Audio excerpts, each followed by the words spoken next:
Hey guys, how's it going? This is Charis. I'm in my favorite tree at the park again, as always. It's been a crazy full moon. The energies have been really nuts. Kind of disruptive unless you're being super fluid with plans. For instance, yesterday I went out and recorded an entire video, essentially the same one I'm about to record right now, only with a few changes because I often have no idea what I'm saying in videos, so I need to just let it flow. And so same principles and same intention, but it's probably not the same at all anyway. And then I finished it, and then I went home, and when I got home I realized that my camera had deleted the entire video.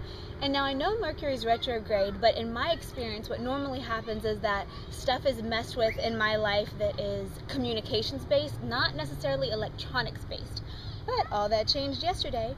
And as I was going home and realizing that my camera had somehow strangely deleted the entire video, but not all the testing videos, because usually I'll do like a 1-second video to make sure that I'm not cutting off half my head, which I did in my early YouTube video days often, stuff like that. Anyway, it had those, but not the long one where I was talking about all the stuff that I'm about to talk to you about. So I was very aware that it had happened for a reason, and I was wondering what that reason was. And then I got home, and at my front door was the mailman, and he handed me a package with my bindi in it. And I said, oh, of course, that's what it is. It has to be that I'm supposed to wear this bindi from now on. And so I put the bindi on, and immediately, well, about 3 or 4 hours later, ordered 2 more from the lady who made them, because I love it so much. And I'll put the link down below. I'm going to do a whole video on my unconventional jewelry because I've gotten a lot of people who really like it, and I think that it's cool and it is unconventional, and there are people who make this and that's what they do, and so I like to give them some love because it's unconventional, so it's probably not that easy to make a living doing this stuff, and since people love it, they should be able to find the people who do it. Anyway, so I've been wearing this ever since, of course taking it off to sleep, but definitely during the day, and I feel a difference. My intuition had wanted to wear it for a while, wear one for a while, so I went looking for one that was made out of a real crystal, and this is a jade, and it was actually hard to find ones that were real crystal, not just like glass or like Swarovski crystals or however you say that word. So this is one of the only ones I found, and so I've researched the different types of stones that are on them, and I found that jade was a good one to wear.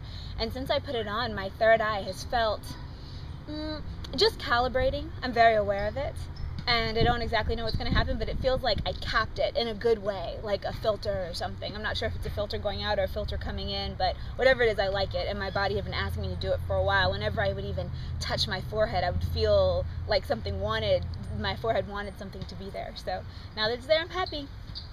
Anyway, so what I want to talk to you about today, well, first of all, I'll give you a couple updates. There are 3 major retreats that I'm planning, and that will have the registration up for 2 of them this weekend, the other one hopefully by the end of this coming week. One is the Mount Shasta one in October, which is going to be amazing. Every day I add something else to the itinerary, so that by the time we do it, it's just going to be packed of awesome stuff. And I'm doing that one jointly with someone else, so I'll announce that soon.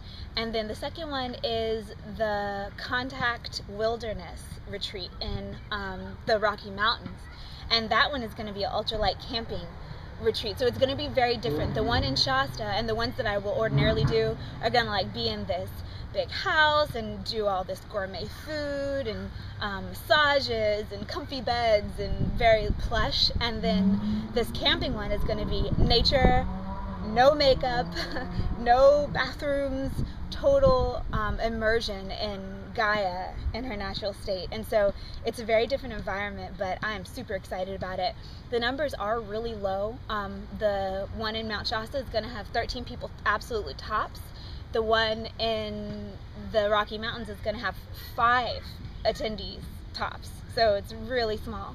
And then the third one that I just started booking today is going to be in Park City, Utah, which is just outside of Salt Lake City, and that's going to be in November. It'll be the 9th to the 11th. So hopefully the booking will be up for that by the end of next week.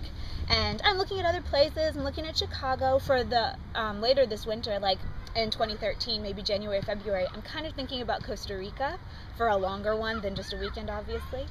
So anyway, there'll be more about that to come, but I just wanted to keep you updated. The thing that I've noticed majorly about this full moon is that stuff is not going as planned, and that if you embrace it, it can be really fine and transformative and, you know, whatever. But if you don't, then it can feel really disruptive.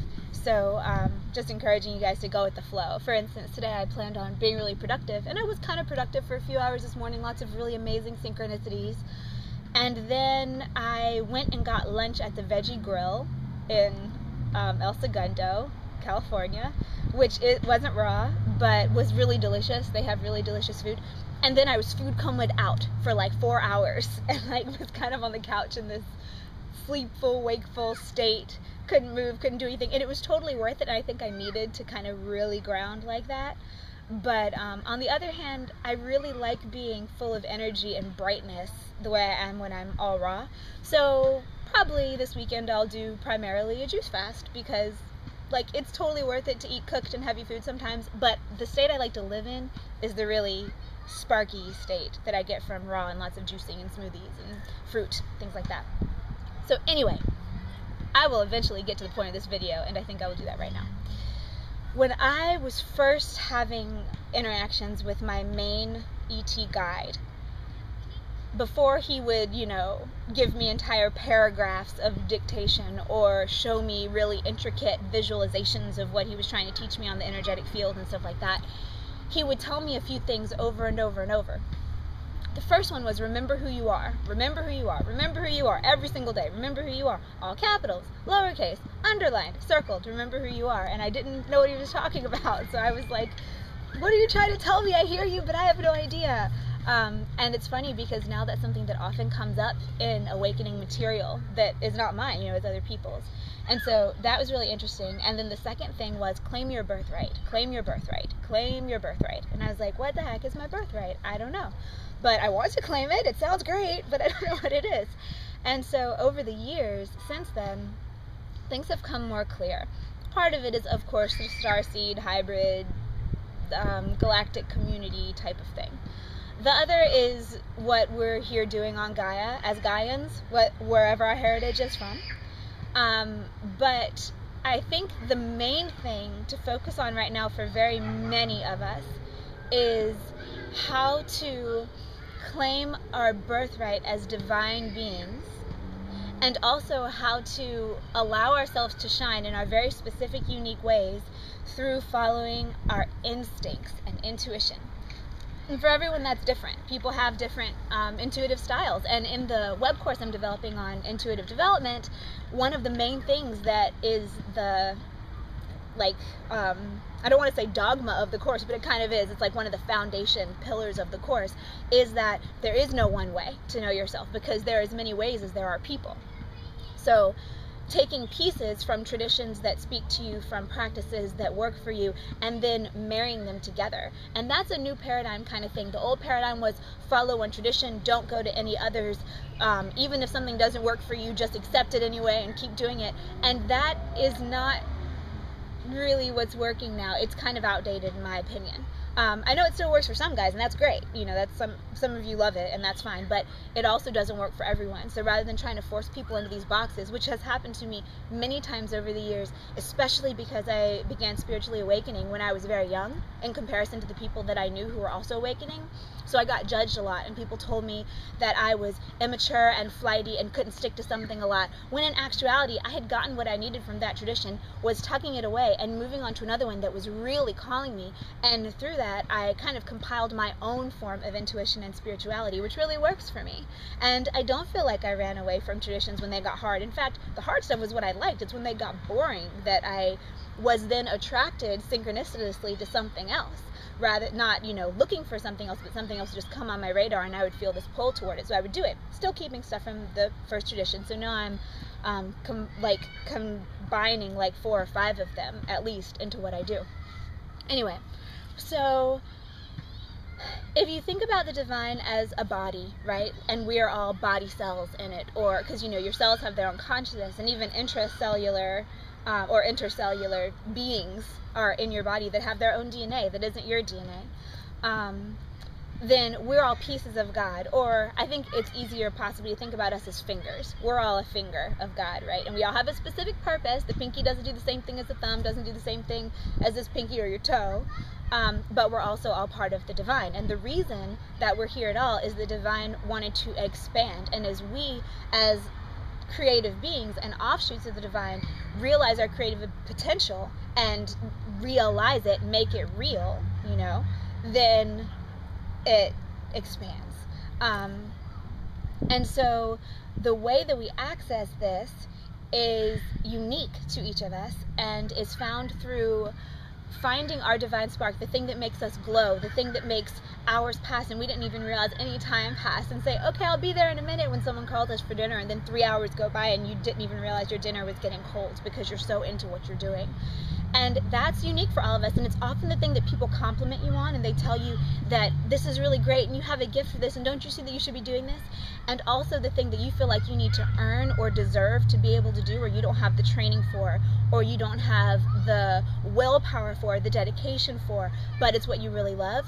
And my advice to you would be to start. Yeah, sure, maybe you don't have the training to do your full-blown dream yet, but you can do little things, and if you align yourself with that path, then they'll grow pretty quickly. We're in the end times now of this whole manifestation, realizing we're divine creators thing. So stuff is rolling a lot faster than it was even a year ago, in my opinion. So there's that. And the way to get to it, I think, has to do with this epiphany I had about 6 months ago. I was teaching a 3rd grade class. By the way, kids are really fun to teach energy work to. That wasn't essentially what I was like there to do, but it's what I pretty much was doing. That's kind of what I'm always doing, no matter what my role officially on paper is.